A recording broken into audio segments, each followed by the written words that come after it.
So I want to talk about how to achieve your everyday look with Rock Candy makeup. We're going to start with prepping the skin. Really important to start with a clean, dry face. We're going to go in with the finishing spray. Personally, why I do this is I have normal and oily skin.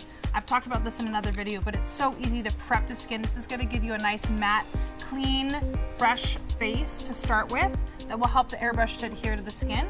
So we're going to hold about 6 inches away from the face and go ahead and do a couple sprays. This feels so good and it's so refreshing. Great way to prep the skin and also finish.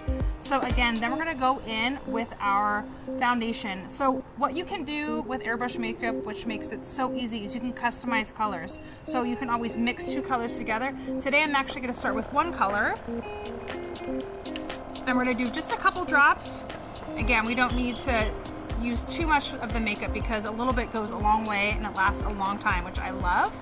As we apply the foundation, you're gonna feel it going on. It feels so good. I love how this feels. And again, you wanna make sure you're holding the gun upright as the foundation is in that pod. And again, that nice sweeping motion. You don't wanna stop because if we stop, we're gonna get a little bit of puddling. And you can start to see how even my skin is looking with just 1 pass of airbrush makeup. Ugh, I love how this looks. So I'm gonna go in, I want a little bit more coverage. For me, I'll step back, take a look. I like about 2 layers. 1 layer is kind of like a sheer tint. Second layer is a little bit more buildable, a little bit more opaque, so we're gonna get a little bit more coverage in there. And I have a little bit of uneven skin tone kind of around my nose, so I like to go in there. Really get that real good. And again, you can feel this going on. It's so easy. So I've just done my 2nd layer, and you can see how even my skin is. And it's nice and matte. Once I've applied that foundation and I have the layer that I like, I'm just gonna go in with a little bit of air and just dry that foundation up. It's an easy way to get that foundation to set real quick before you go in with your bronzer. So now I'm gonna go in with my bronzer. Remember, when you're holding the gun, you wanna pull back on the trigger very gently when you're using your bronzer. We don't want too much product coming out. I'm gonna start on the cheekbones here.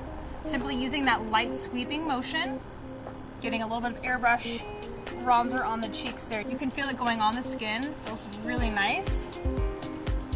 I'm just creating that little bit of sun-kissed bronzer look, a little bit around the forehead to give it a nice even contour, a little bit along the jaw and down the neck.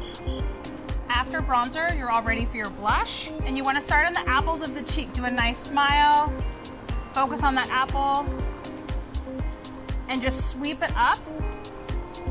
Starting on the apple, a nice circular sweeping motion, and then up into the temple, giving it that natural cheek. It's like that natural nude, beautiful warm color without looking too much. Once you finish your blush and you've achieved the right color that you like, we're gonna move on to your illuminator, which is gonna give you a beautiful glow. Highlighting is super easy with airbrush. It's gonna take you literally seconds to apply this. We're gonna start on the upper cheekbone, and it's kind of up to you how you want to highlight or how much you want to highlight, but again, I like to start with just a little bit and then you can always add more. So we're gonna start right here on the upper cheek to really give that cheekbone a nice pop, which looks beautiful. Keep that gun moving because we don't want to apply too much in one spot. And then we want to just go down the nose, just ever so lightly. And you can actually get a little bit closer in for this to get a nice tight little highlight. And then a little bit, if you would like, a little bit on the Cupid's bow. And then if you want to do any, you can keep going. You can do your chest, you can do your shoulders if you're going out for a girls' night to give you that nice, beautiful, illuminating glow. You're gonna finish with your finishing spray 6 inches away from the face. Couple sprays. This is gonna give you that beautiful locked in matte finish all day.